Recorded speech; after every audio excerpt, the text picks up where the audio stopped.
Continue on. Okay, so as I was saying before I left, just one of the main differences is between a personal relationship and like a, whether it be like in a team or something like that, is that in a team or a group or something like that, you may be more focused on a certain goal, like winning a game, whereas in personal relationship, it's more for the sake of getting to know the other person and forming a connection between you and them. So now I'm getting into some more of the features. One of them is commitment, which kind of some other terms that are like commitment in there is passion and investment. This has passion in there is just like a feeling of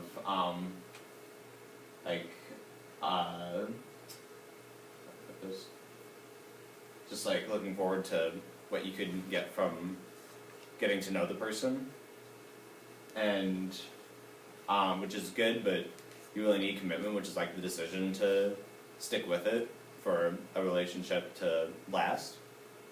And also there's investment, which is like how much or what we put into a personal relationship that we can't retrieve if it were to end. So whether it be like money you spend on something or time that you spend in a relationship. Like, how many of us have ever seen a movie that was horrible and been like, well, there was 2 hours of my life I'm never getting back, so. But, so yeah, it was just something. And just like looking into some of the notes under investment is just how you really are investing yourself in another person, and like kind of saying that like you're seeing your time as worthy of spending on that person. And also another note there is the more we invest in a relationship, the more difficult it is to end it, because the more we put in, which, okay, I put like that note, that poker note in there because like, okay, there's a game that we play at my family will play it, it's AAA, and one of the rounds is like a poker round, like kind of betting on like how good you think the cards in your hand are.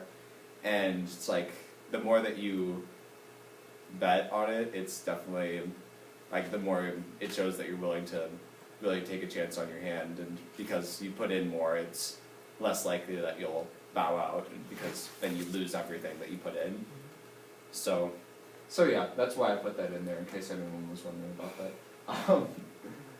And also, that last thing there, another outside source, was just that, like, the more time you spend with a person, the more you get to know them. Like, even if you don't, I mean, I assume you would, but even if you don't, like, talk to the person directly, you'll see how they act in their life, and you'll get to know them better by that way. So even if you're not asking questions like, what's your favorite movie? What kind of music do you like? You'll just get to know them by how you see them act.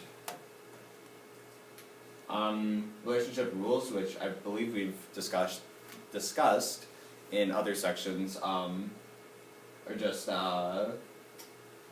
like ways that people like kind of agree to act, which, as it says, they're often unspoken, which can kind of be, I guess, probably like a nonverbal form of communication. Just like if you do something that the other person doesn't approve of, you can probably tell because of just how they start acting because of that. And there are the constitutive rules and the regulative rules, again, other terms we've had before. And so yeah, and constitutive rules just are worked out as people get to know each other better, because then we'll get to know, like, is this person okay with this and things like that. And regulative rules just like say like who they can do what with. So like if, let's just say 2 people are dating or something like that, and they like don't want their girlfriend to hang out with this other guy, then would be a regulative rule.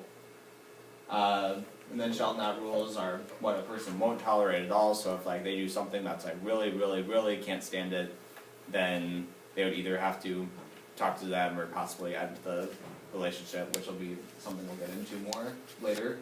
And then common theme throughout all aspects of communication. Different people have different roles. Affected by context, like different societal contexts can affect it. So like in early America, when black people weren't respected as much, doubtful that there would have been as many interracial marriages at that time. And then just like what different things that society says about like what is acceptable for relationships and stuff will shape what ones we decide to form. This is to get into the next section, because one of the dialects is it's like autonomy versus connection. So wanted to put that up there. The let's be independent together, since those are kind of contradicting, but we'll get into it in this next slide. So there are relationship dialects are opposing and continuous tensions that are normal in all close relationships. That last slide was to look at autonomy versus connection, which like it's kind of like having an equal balance of both of those. So like having enough time to yourself, but also enough time to see the other person and connect with them, because you don't want to totally be latched onto the person. You want to have some independence, but you also want to still be able to connect with the person. That's kind of like the different couples in the hallway. You have the ones that are like cuddling in the corner of the hallway, and the other ones that just say "What's up" and then go to their class. I know. Yup. Then novelty versus predictability. Like on one side, you want to have like some things that stay constant in a relationship, like for some couples that could like be like, oh, we have to hug and stuff every time we see each other, but like for other couples it could just be like saying hey or something like that would be like the norm. Whereas like if but you also like whatever the norm is for certain people in a friendship or a relationship,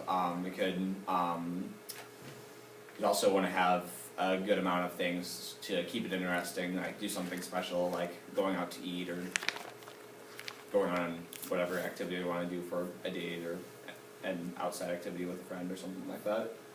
And then openness and closeness, desire for like openness and like being able to tell each other about what's going on in the other person's life, but with also a certain amount of privacy so that they're not like super getting into the other person's business to a point that they wouldn't feel comfortable with. So those are just lists of the things that you kind of need to have a balance between in a relationship. These are different ways to respond to those tensions that are made by like having an equal amount of both of those. Neutralization negotiates the balance between the opposite forces, so it's kind of like just looking at like what things you can like when to have each of no, that's more segmentation, I guess. Yeah, it's just like I guess looking at it and like working on balancing them out. I think that one does that most directly. Separation just addresses one needed dialect and ignores the other, which would I'm starting to question how well that one would work, because it's just like in that autonomy versus connection, if you're just connecting all the time, then you kind of lose your sense of self and independence and stuff. Segmentation is like assigning different sides of it to different areas. So like say in one area you may want to be independent, whereas in another area you may want to be connected. I think one example I gave of that was like when some people get married, they will like either like women may like keep their last name or like part of like combine their last name. Like I think there was an example like if someone named Jones got married to someone named Smith, their new last name may be Jones Smith or something like that. And then reframing is a complex strategy, but it basically looks at needs as almost complementary. So like being apart helps them to be more connected because being apart will like help create the need to want to see each other more. So that's basically what reframing does there. And its last thing is just a challenge to satisfy both of the needs, like just like standing on like a balance, trying to get it equally balanced on both sides. It's going to be hard to get everything balanced there. Okay, now we're going to look at how different relationships progress and develop. And so we'll start with friendships. That'll be the first one. And then I'll get into romantic relationships. And so they generally are going at roughly the same path, like different steps, but the same type of path, I guess. And as it says there, like things need to happen for relationships to progress and develop. Like it won't just happen naturally because you want it to.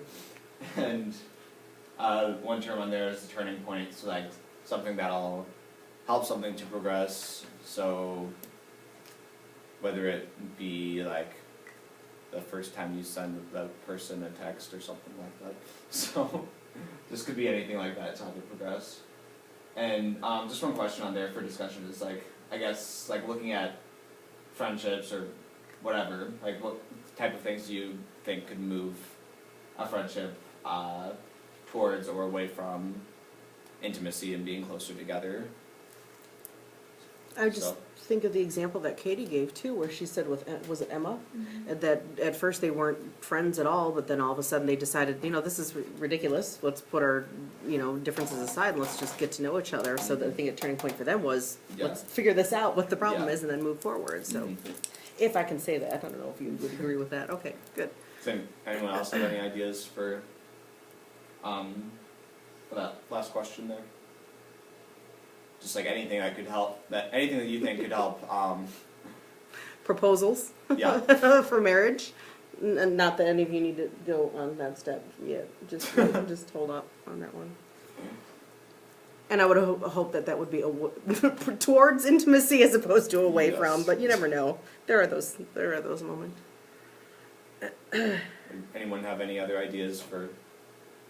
Yeah, maybe like hanging out or going on a date, like for the first time. Yeah. Doing that more to show that progression. Yeah. And it could be like that first date, that kind of starts the commitment type of thing because you're starting to invest in the relationship. So.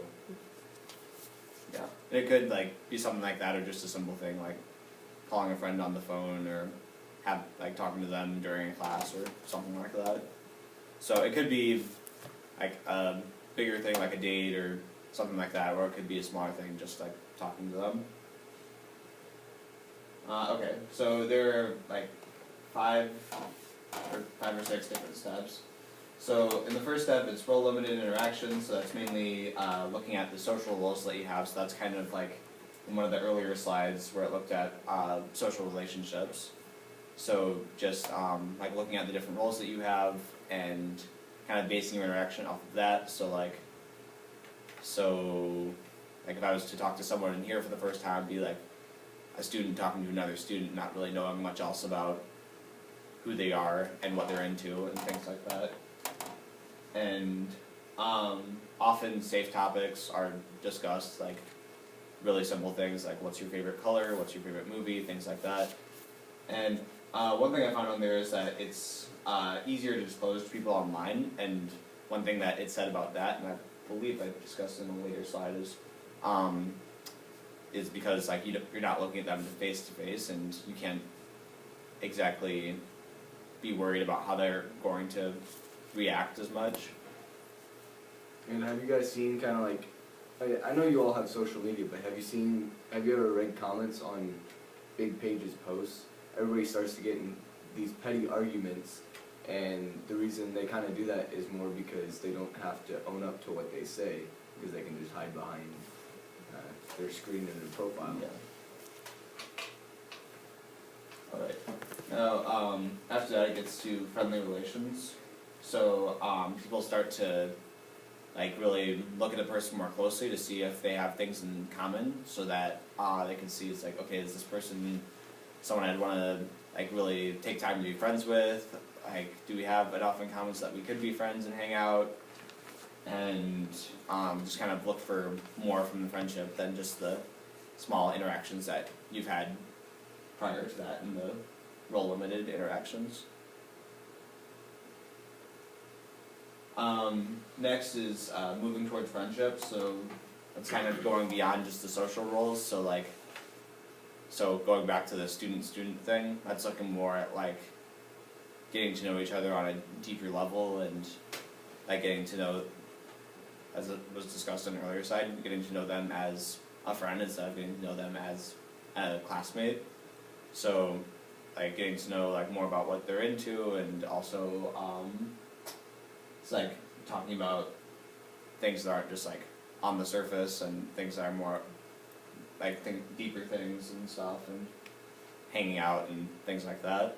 One thing that marks this in the dorm really well is that, you know, friendly relations, they're gonna knock on your door when they want to talk to you. When you're kind of moving towards friendship, they'll just walk in.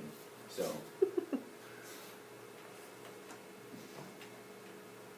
Yeah, and then the next step is a nascent friendship, which it's increased involvement and caring about another person. So again, probably talking about like deeper things and stuff like that, and it just like that'll be like when they start thinking of themselves as friends instead of just seeing this as like another person that I'm kind of getting to meet. So yeah, those are just some things that will happen in that stage. Okay, so it's not exactly 5 and 6. 6 is like something that could happen, but essentially the top of this is the stabilized friendship. So that's when you have like an established friendship where you're close and like will do things together, and kind of I guess another way to say it is like a best friend. So like you would, like probably the person you talk to the most, probably the person that you will hang out with the most, and have just like agreed upon things about what you're going to do and when you're going to do it, and things like that. Just things that you'll be staying true to. And then waning friendship is kind of would be, I guess, a deterioration of friendship, because like say for example that you and a best friend, as would be in the stabilized friendship stage, had decided to like, oh, let's hang out at the mall every Saturday or something like that, but this person starts to not want to do that anymore, then that could be a sign of a waning friendship, because like they don't really want to hang out with the person anymore because of whatever reason. Or it could just be, as some of the examples up here is just does this have like a laser pointer thing right here? Okay, I thought so. So just people could be pulled away by different circumstances. So like, say you have a best friend in high school, but then you go to colleges on opposite ends of the country, then unless you really try hard to, well, even if you do try hard to stay connected with them, you might not be connected in the same way as you were before because you're not seeing them on a day-to-day basis. Or it could just be that the friendship has just run its course, or it could be a violation of rules. So if they do something that you didn't want or something like that, then it could just like be a decision to not want to hang out with them anymore because of that. Now that bottom note there, deterioration doesn't always have to lead to an end of a friendship, but both people have to be committed to rebuilding it. So this is looking into romantic relationships, so dating and things like that. The first stage is no interaction, which is kind of like when you like be aware of the other person as an individual, and kind of like learn how to interact, I guess. And then after that is invitational communication, so that's like expressing interest in interacting. So Like, it could be like asking them out or something like that. And that's looking at that second line there. It's more relationship level because you're showing more deeply that you want to get to know them instead of just asking them questions because you want to know what their favorite movie is or something like that. So, okay, so this is some, next slide we'll get to the next steps. But this slide looks at some things for how we meet people. So the two things here, proximity and similarity. Proximity, so you can only like really, okay, with the exception of the internet, you can only really meet people that you have seen in real life. Like again, just assume that not that the lone exception is the internet. I haven't met anybody in like California before because I've never been in California before. So, I mean, okay, I know people from California, but I've never met anyone in California before. So that's just a big thing for how relationships are formed because you can only meet people that you're close enough to actually talk to. The note about the online interactions is that they typically will get started more quickly and things like that, but it just doesn't have the same type of connection that relationships that start like by talking to someone in real life just can't have that same type of depth. And similarity matching hypothesis is just like wanting to get to know people that are like yourself, and there are even like things in the book about like wanting to meet someone that's like equally like attractive as yourself or something like that, and so yeah, just wanting to meet someone that has similar values as you. This slide gets more into that development of romantic relationships. So there's the exploratorial communication is again just kind of looking more at the relationship and seeing if you want it to progress or not, which again involves getting to know the person better, moving more towards intimacy. And then that next step, intensifying communication, with more interaction, you get closer to a person. So that's just what happens through those two steps. Like the one, if I'd added a goofy picture here, I would have added a picture of Buddy the Elf when his brother told him about the code for dating and with the nicknames and private codes. So this is something, I called it 4.5 because it doesn't necessarily happen in all relationships, but just revising communication doesn't have to happen in romantic relationships, but it's basically like working out like kinks in the relationship or things that you're not quite content with and seeing if you still want to stick with it from there on or if that ends the relationship or, yeah. Intimate bonding, this is kind of deciding to stay with a relationship for the long term, and it's more focusing on the future and to look at their long-term commitment. The main form is marriage, and you can look at some numbers there that I just thought were kind of interesting about like what the number of people that are married and things like that. So I just thought that some of those numbers were interesting.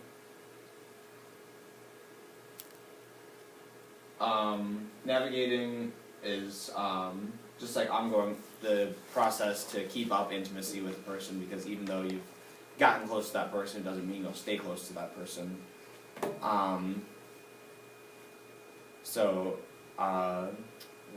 Thought I had an analogy, but maybe I don't.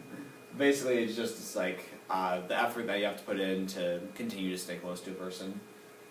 And the relationship culture is just the like what is made between you and that other person through the relationship. So this was in like an FYI box along the side, just like different styles of loving that are on there. So and like on the bottom you can see like which one you think that maybe who you are or the one that you use. So I don't really know if I'm saying these right. There's Eros, which is passionate, intense, and fast-moving. I think it's pronounced Storge. Storge. Grows gradually and creates stable companionship. So, like, kind of, like, as I put up there, think of, like, a best friend and how that will gradually grow. Ludos is playful and sometimes manipulative. Mania is unsettling style marked by emotional extremes. Agape is selfless and another person's happiness is more important than your own. And pragma is mainly goal-oriented. So, I mean, I think these do definitely, like, different people have these different hopes and things like that, but I also think that it could apply to different types of relationships depending on what the situation is. Just a quick comment, obviously, which one are we most probably familiar with background in religion? Agape. Yeah, why agape? Because Christ died without Mhm. thinking about anybody else, Mhm. like thinking of others more than himself. Thank you. Okay, so this is looking at deterioration of romantic relationships. So I'll probably go through these pretty quickly. But the first one, the intrapsychic process, just involves like having problems with the other person. So you can see what some of the most common ways of discontent in a relationship are for men and for women. But it's basically just having a problem with the person. And so then the dyadic process, just there's a breakdown of different things in the relationship culture. So whether it be rules or norms or values or whatever it may be that you maybe had shared at a time but maybe don't anymore. And one thing that I think is true for any stage in this process, but just that it says in the third line of under the dyadic process, is that it may involve conflict, which again I think it could at any stage of the process, but this one specifically, I found that in the book.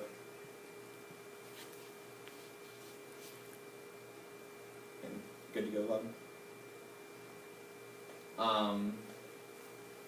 Then there's the social support process. That'll be like talking to other people about the person and getting support for your feelings. So like if you have a problem with the amount of communication, that it may be like, oh, this person never talks to me, and getting support from my friends or something like that. For that belief, so that you feel supported in your decision or your thought about them. And then the grave dressing process is kind of the deciding to separate and then deciding how to tell people about it so people don't like gossip about it and things like that, so that people know that like they decided to break up because of whatever reason, and so that like stories don't get spread.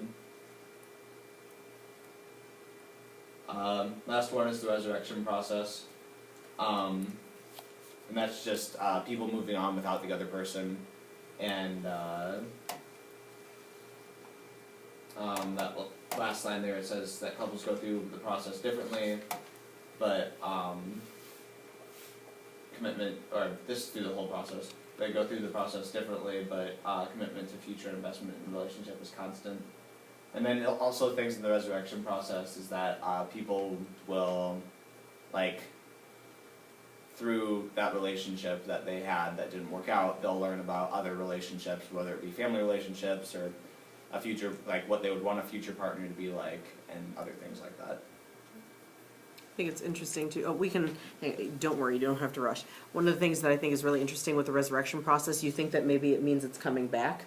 I don't know, when I first saw the term resurrection, I always thought, oh, maybe that's how they come back Yeah, to a relationship, and it's not. It's about moving on and getting over with it. Now, here's what we're going to do because you have 2 minutes left. Yeah, just realize that. We are going to finish your section tomorrow, okay? And then what we'll do is we'll jump into the ladies as soon as you're done, okay? Okay. All right, so we'll just stop here for today, and thank you very much to Jonah for right now, and we